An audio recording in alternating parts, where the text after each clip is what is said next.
Marian Rivera waging Best Actress sa Sinimalaya, bonggang birthday gift.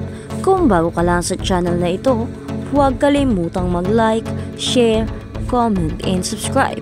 At huwag kalimutang pindutin ang notification bell icon para maging updated ka sa bawat upload nating video.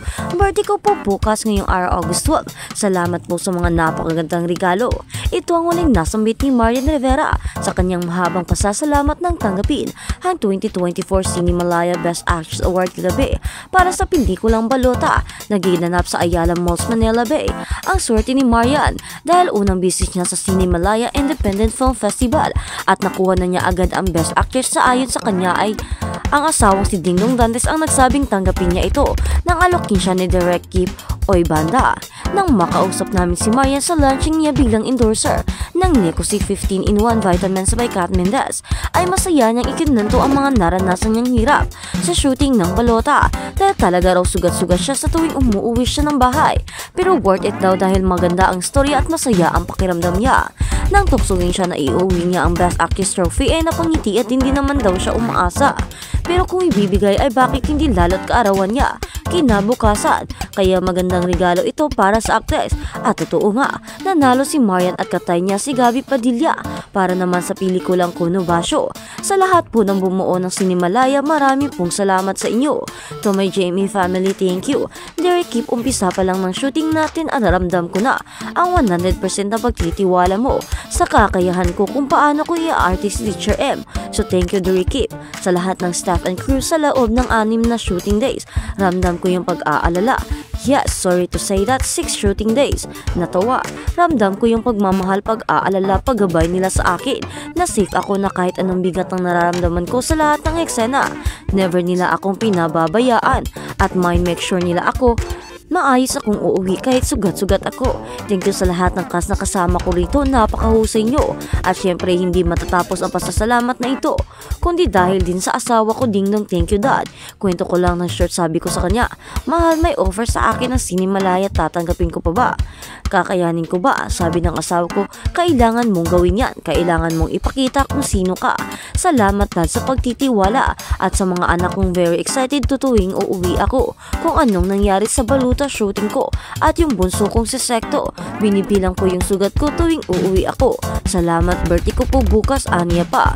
Ang iba pang cast members ng Balota ay sina Will Ashley, Royce Cabrera at Nico Antonio, Rahel Barriga, Ensign Ranulo, Felix Pitate, Donya Carriaga, May Panner, Joel Saracho Suprado at Garda Versosa.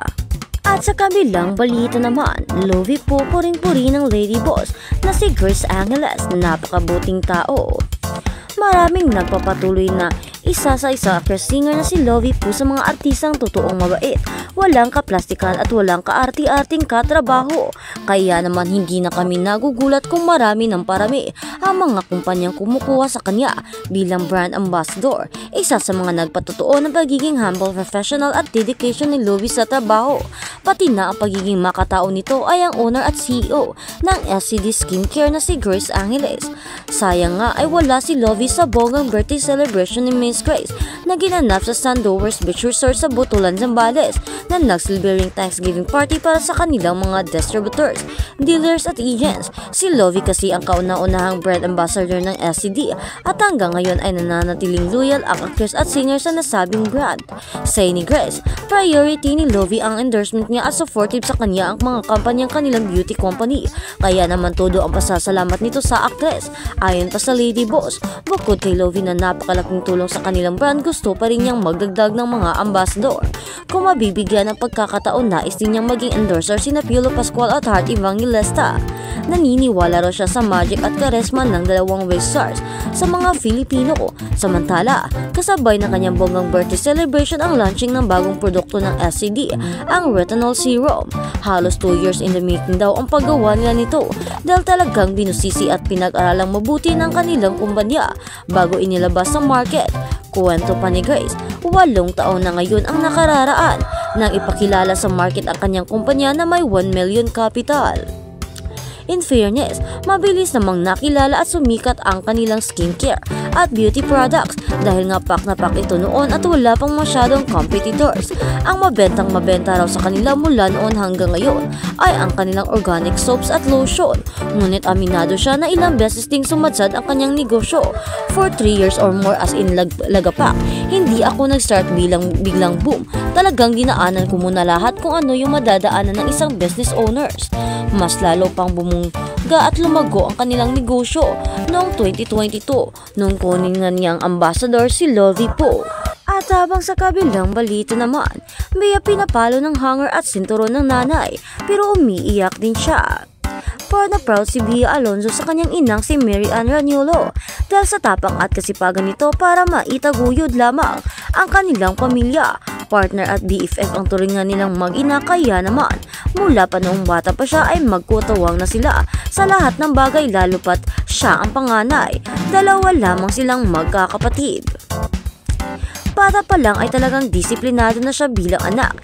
Pinapalo kami dati ng hanger or senturon pero tuwing gagawin niya iyon umiiyak din siya.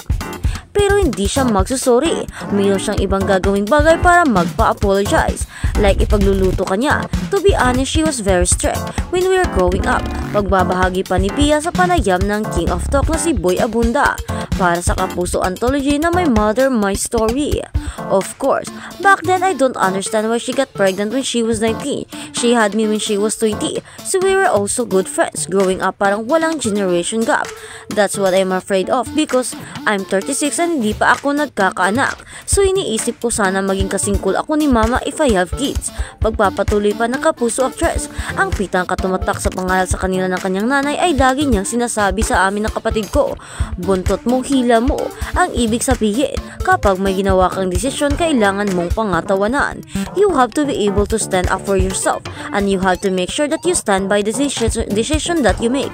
Panganay kasi si mama, tapos yung lula ko was an OFW, so basically, she was the mother of her siblings. She also started working very young. She really grew up as a really strong woman.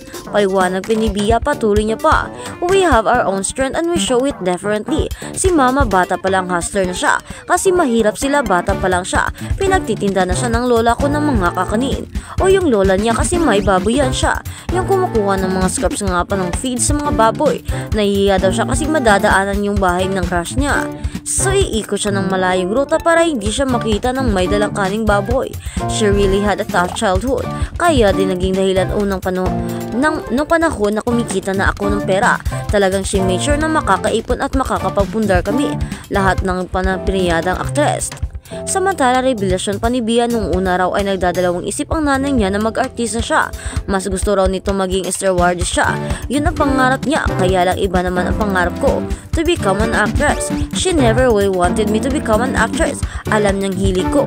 Kasi kapag nanonood ako ng TV, ginagaya ko yung mga napapanood ko. Halimbawa sina Ate Juday or Judy Ann Santos, Ate Claudine Barrito. Kapag naiiba na yung music, alam ko iiyak na sila. Nasa harapan ako ng mirror, nandito yung TV. Nakikipag-unahan akong umiyak sa kanila. Hindi ko alam na workshop na pala yun. Natatawang pag-aalala pa ng dalaga.